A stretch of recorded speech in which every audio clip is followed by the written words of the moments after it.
balik pada keadaan e-hailing sekarang. Okey. Banyak negatifnya daripada positif. Yang pertama adalah isu harga tambang. Yang kedua, kemasukan driver baru terlampau ramai dan macam-macam lagi lah. Okey. Kalau diikutkan siapa-siapa yang kenal saya sebelum ni, memang saya ada buat pembelajaran pada sesiapa, tetapi disebabkan keadaan COVID ni, so banyak yang terganggu. Kalau ikutkan sebelum ni saya buat setiap bulan. Okey. Biasanya insya-Allah kalau tak ada arang melintang, tak ada apa-apa, income tu boleh pergi kepada 500 ataupun 400 ke 500 satu hari. Tapi disebabkan COVID, ramai yang kecundang. Okey, ada yang dapat 200, ada yang dapat 100 setengah. Banyak benda yang berlaku dalam tahun 2020 ni. Okey, banyaknya impact pada e-hailing lah. So, kebiasaan driver yang selalunya sentiasa ada job, tapi end up dia sekarang ni job pun sendu. Okey, kalau ikut pada saya punya income yang sedia ada untuk hari ni, memang dah tak banyak saya postkan pada kawan-kawan. Okey, tapi kalau kebiasaannya untuk daily Isnin sampai Khamis, siapa-siapa yang ada skill ataupun ada pengalaman, dia akan boleh hit antara 300 ke 300 setengah satu hari. Okey, tetapi kebanyakan driver sekarang ni banyak yang suffer. Okey, dapat 200, 100 setengah. So, saya cuba apa yang ada sekarang ni, kawan-kawan yang ada, saya cuba untuk membantu, cuba tuning balik sahabat-sahabat ni punya income, cara macam mana, pukul berapa kita keluar. Okey, so saya cubalah. Okey, untuk pagi 5 petang 100 insya-Allah kita boleh dapat, dan pukul 5 petang sampai ke malam tu terpulanglah. Kalau dapat cepatlah, boleh dapat lagi 100. Okey, untuk yang mempercepatkan kita ni balik rumah, okey, saya punya asas senang. Kita hit target balik. Kita kena cepatkan masa kita supaya kita banyakkan berada di rumah, bukannya berada di atas jalan. Okey, tapi untuk condition sekarang, antara pukul kita kayuh ni untuk dapatkan 300 ke 300 setengah, antara 10 ke 14 jam. Okey, kecuali hari Sabtu, Jumaat, Sabtu, Ahad. Jumaat, Sabtu, Ahad ni kebiasaannya saya boleh dapat antara 400 ke 450. Okey. So, cara saya senang. Pagi kita keluar pukul 6 pagi sampai pukul 10, kita target orang pergi kerja lah. Okey. Lepas tu pukul 10 sampai pukul 5 petang ni, saya gapkan masa sangat panjang. Okey, gapkan masa panjang untuk dapatkan 100 sahaja. Dan kemudian pukul 5 sampai pukul habislah, sampai target berapa kita dapat, untuk dapatkan 300. Okey. Banyak cara yang kita boleh buat. Antaranya yang pertama, kenal pasti hotspot. Okey, hotspot ni sebenarnya tak setiap driver hotspot dia lain-lain. Ada yang selesa dengan mungkin di Ampang. Ada beberapa driver yang tak selesa di Ampang, dia akan main kat tempat lain. Hotspot ni terpulang. Tetapi pelbagaikan hotspot anda, supaya apabila kita lost, contohnya saya bagi contoh, apabila kita hantar satu tempat Shah Alam misalnya katanya, takkan kita nak terus balik ke KL untuk dapatkan job seterusnya. Mungkin kita cari hotspot yang terdekat. Terdekat tu mungkin kalau hari Sabtu, Ahad, mungkin kita boleh pergi ke Taman Seri Muda, Shah Alam, sebab banyak foreigner kat sana ataupun banyak warga-warga asing yang memerlukan perkhidmatan kita. Okey. Tapi kalau macam waktu kerja, kemungkinan besar kita boleh pergi ke tempat yang lebih elite sikit. Mungkin kita pergi ke tempat mungkin arah Damansara, ataupun kalau kita boleh pergi ke area Subang. Okey, itu adalah keselesaan sendiri. Keselesaan kayuhan sendiri. Setiap hari dalam 7 hari kayuhan dia sedikit berbeza. Okey. Tak semuanya sama. Dan saya punya fahaman, saya punya orang cakap apa, saya punya kitab saya ataupun fahaman saya adalah fahami KL sepenuhnya. Macam mana orang pergi kerja, macam mana orang balik kerja, macam mana kita kayuh cuti panjang, macam mana kita kayuh hujung minggu, macam mana kita kayuh waktu musim perayaan. Okey, ini yang saya maksudkan fahami KL sepenuhnya. Okey, kadang-kadang saya ambil satu contoh. Okey, driver kayuh ada 2 shift. Okey, kita ambil cerita hujung minggu dulu driver akan kayuh 2 shift, pagi dan malam. Siapa yang drive malam ni, dia akan start lebih kurang pukul 6 pagi. 6 petang. Saya boleh estimate paling maksimum dia boleh kayuh adalah sampai pukul 6 pagi. Okey, pukul 6 pagi. 6 pagi ni dia memang dah rabak gila lah. Sama ada dia dapat job airport untuk tidur ataupun dia balik rumah terus. Yang menjadi masalah adalah shift pagi. Shift pagi ni. Okey, untuk pemikiran driver biasa berfikir, dia akan fikir, oh aku keluar pukul 10 pagi sebab ada ping. Okey, pukul 10 pagi. Tapi kita lupa, apabila shift tu berakhir pukul 6 pagi, 6 sampai pukul 10 pagi, ada gap 4 jam. Tak ada driver. Okey, tak ada driver. Siapa yang berfikiran terbalik, dia masih lagi keluar awal pagi, antara pukul 6 pagi sampai pukul 10 pagi ni dia boleh dapat earn lagi banyak income daripada orang yang keluar pukul 10 pagi. Sebab pukul 10 pagi akan mulalah kita dengar bilis masuk lah, job-job kecil masuk lah apa semua. Tapi kita lupa yang antara pukul 6 sampai pukul 10 pagi ni. Sebab tu ini yang saya maksudkan, kita fahami KL sepenuhnya. Yang ini orang tak perasan, padahal benda ni senang. Orang tak nampak. Benda ni, oh aku dulu dah buat dah sekejap, tapi tak buat. Tak continue terus. Kenapa kita tak buat macam tu? Contohnya, itu yang pertama. Yang kedua, ada hari yang sedap kita kayuh, ada hari yang tak sedap kita kayuh. Hari yang tak sedap saya boleh estimate antara Isnin malam sampai ke hari Rabu. Okey? Kalau kita perasan hari Rabu, Isnin malam, Selasa malam, Isnin malam, Selasa satu hari dan Rabu satu hari, job sangat-sangat susah. Betul? Pasal apa? Pasal kadang-kadang hari pertengahan ataupun kita mulakan dengan Isnin malam, kenapa dia slow? Sebab yang pertama, rider ataupun customer kita penat balik kampung. Yang jenis keluar pergi clubbing pun tak akan keluar hari Isnin malam. Okay, so sebab tu job tu akan sendu habis. Job ni akan merangkak pergi kepada hari Selasa dan pergi ke hari Rabu. Sebab tu kalau siapa-siapa yang buat full time untuk cuti sesuai untuk dua hari ni. Okay, Selasa atau Rabu, kebiasaan hari. Tetapi jangan ingat setiap minggu benda yang sama. Kita ada satu cuti yang kadang-kadang tarik, contohnya Sabtu, Ahad. Ahad tu public holiday, dia akan tarik pada hari Isnin, betul?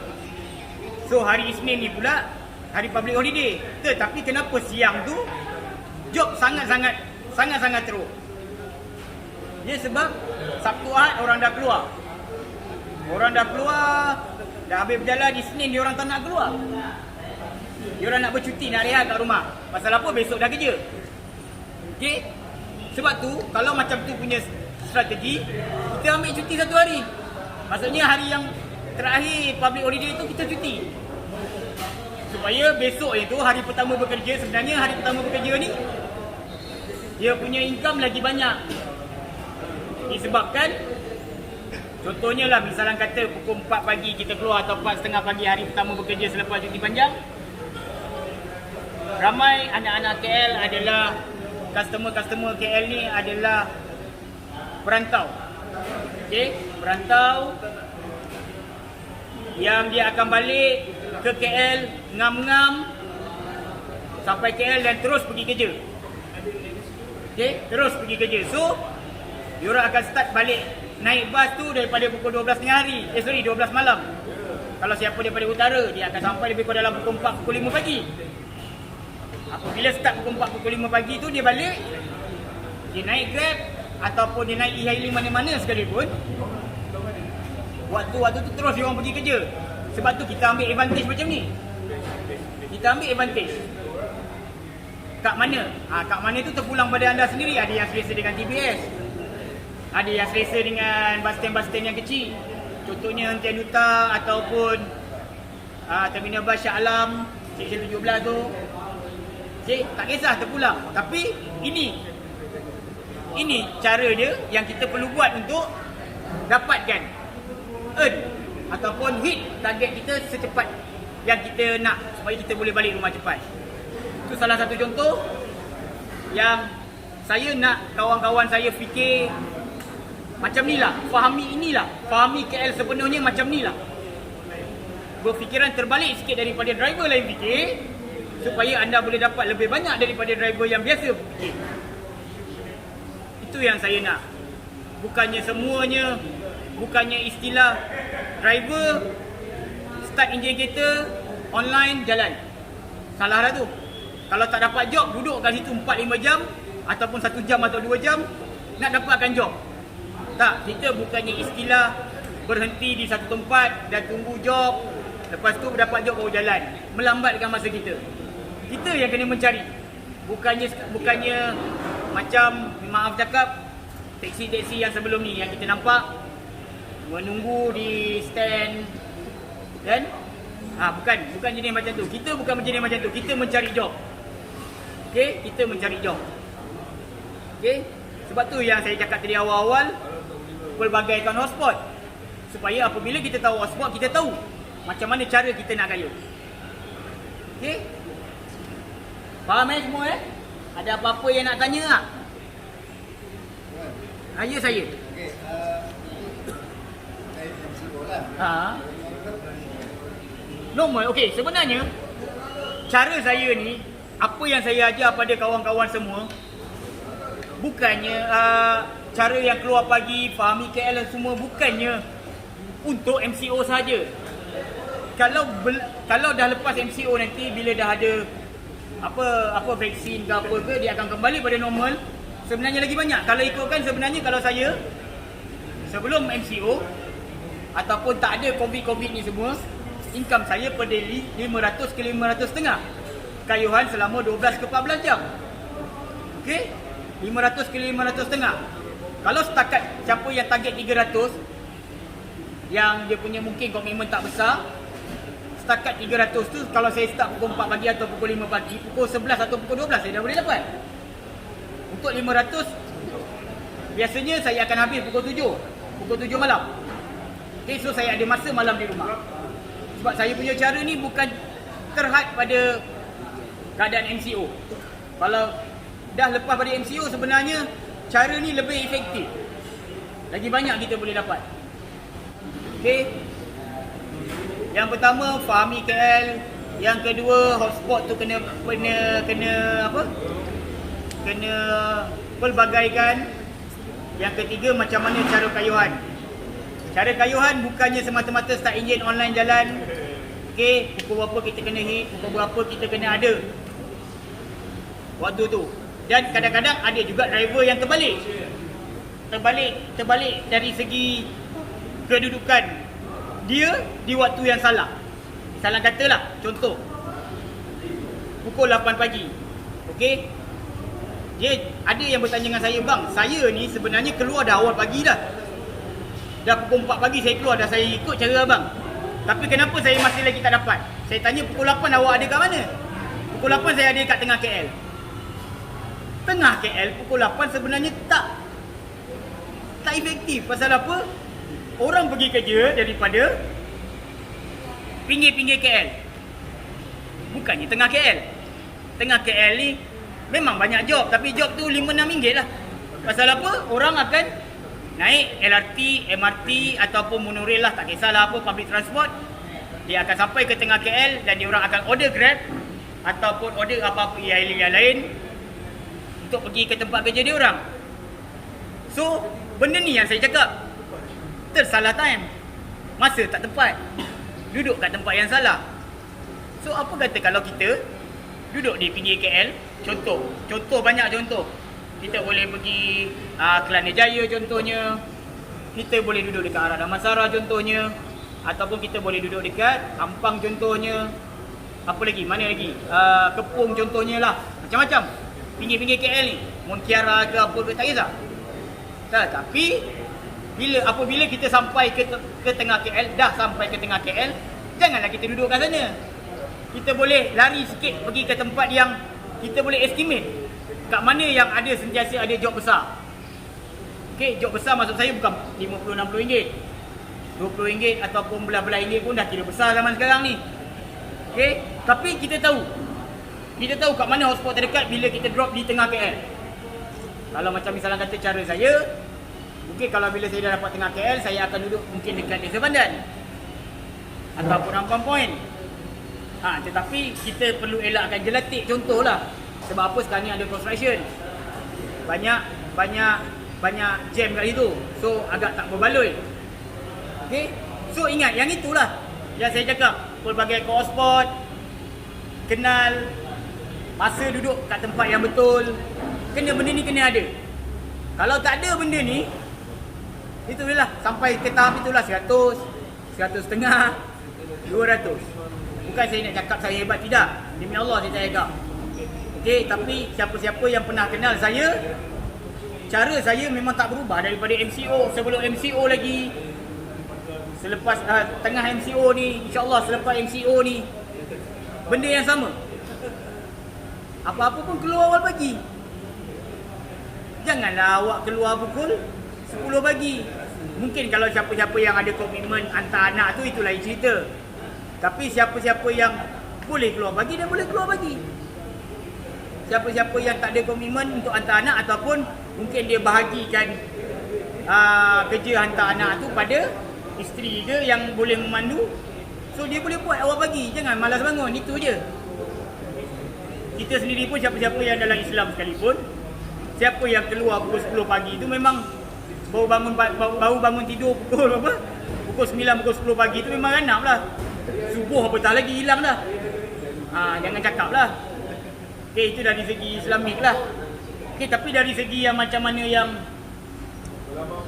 luar daripada agama Islam pun, dia orang pun tahu apabila dia bangun awal pagi, dia akan dapat lebih banyak. So kena ingat kat situ. Dan yang paling penting, kena ada cara, kena ada pengalaman, kena ada skill. Sebab tu saya biasanya daripada dulu sampai sekarang, siapa-siapa sahaja yang nak minta tunjuk ajar ataupun minta pengajaran daripada saya tak kira siapa-siapa sekalipun, imam Islam ke, Chinese ke, Indian ke, saya tak kisah. Benda yang sama, daripada dulu sampai sekarang benda yang sama saya ajar. Bangun pagi, kalau kita bangun lewat memang tak dapat apa. Dan lagi satu, apabila saya tunjukkan cara-cara ni semua, motif dia adalah masa, pendekkan masa supaya kita banyak masa di rumah bersama keluarga. Siapa yang dah kahwin, yang belum kahwin tu, maksudnya dia banyak rehat. Maksudnya dia tak perlu nak tidur sampai tidur dekat dalam kereta. Okay? Sampai tidur dalam kereta, sampai mengantuk drive, sampai aksiden sana sini. So bila benda-benda ni yang berlaku, benda ni bermasalah lah. Bermasalah. Sebab apabila, okey, saya impact apabila kita ni aksiden. Kita dah terlampau ramai sangat driver yang aksiden. Efek dia pada pihak insurans pula. Insurans ni pula, apabila sebelum ni yang kita tahu, kita punya insurans e-hailing rendah, 100 lebih, bawah 300, insya-Allah boleh dapat. Tapi selepas bulan Julai, kebanyakan insurans dia tetapkan insurans e-hailing 400. Mungkin Kurnia dia tetapkan 400, tak kisah kereta apa. Etika lah gila sampai 6-700. Betul ini? Etika sampai 6-700 kan? Sebab apa? Sebab dia orang pun nak cover dia orang punya kerugian. Banyak impact sebenarnya. Sebab tu insurans yang kita ada sekarang ni untuk tahun-tahun yang mendatang kemungkinan besar akan naik disebabkan dengan perkara macam ni. Basic kita tak ada. Bila basic tak ada, itulah yang ada aksiden mengantuk, yang tidur dalam kereta meninggal. Sebab apa? Yang pertama stres lah. Stres sebab job tak ada, nak kena bekerja, sengkang biji mata. Dan lupa pula bila tidur tu, lupa pula nak buka tingkap, buka aircon. Macam-macam kes. Yang baru-baru ni jadi dekat landside, umur baru muda lagi lah. Arwah tu umur muda lagi, umur 32 tahun, meninggal disebabkan sakit jantung. Mungkin itu asbab dia lah untuk dia meninggal.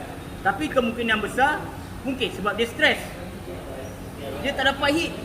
Mungkin dibuang kerja sebelum ni sebab saya tengok kereta dia kereta baru. Saya boleh anggap dia tu sebagai driver baru. Mungkin disebabkan dia dibuang kerja. Bila dibuang kerja, bila dia tahu benda-benda ni, dia tahu e-hailing ni boleh buat duit, dia orang buat.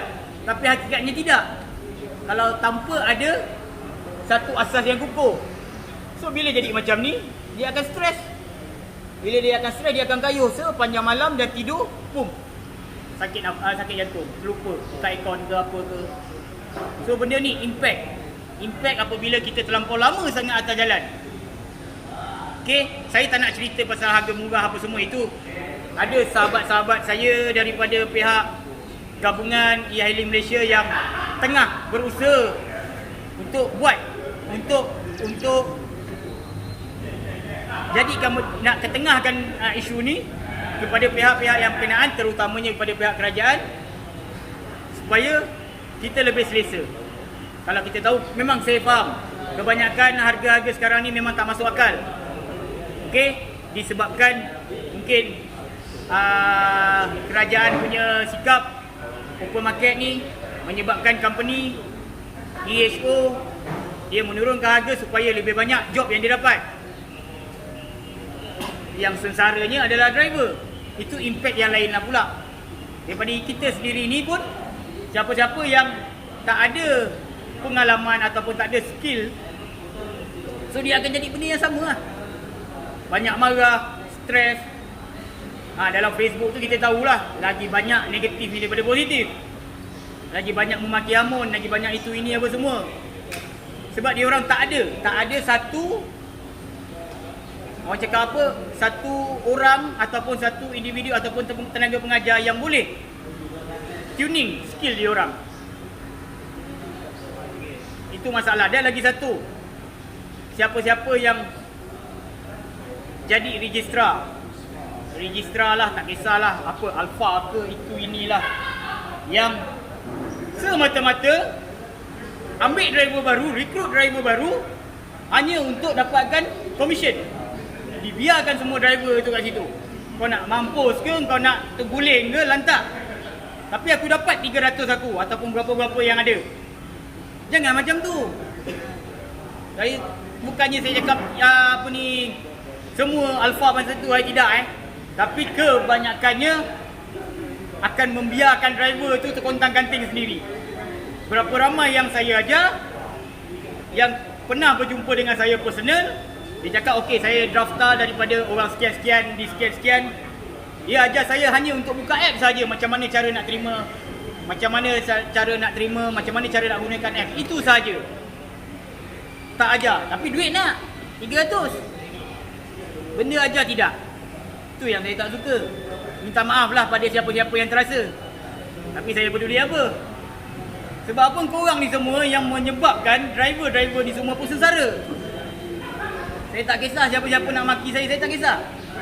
Tapi kebanyakan driver sekarang ni tengah suffer sebab korang semua tak bimbing dia orang. Korang semua driver yang lama, driver yang banyak pengalaman tapi langsung tak nak ajar. Pernah juga dulu saya ajar orang, sampai ada orang-orang lama telefon, Black, apa pasal kau ajar? Ini cara kita. Ini rahsia kita. Tak ada rahsia benda ni. Benda ni tak perlu rahsia. Ajarkan seramai mungkin orang. Supaya dia orang boleh dapat benda yang sama macam mana yang kita dapat sebelum ni. Jangan kedekut ilmu. Sebab apabila kita kedekut ilmu, lagi berat job kita. Lagi berat rezeki kita. Biarkan.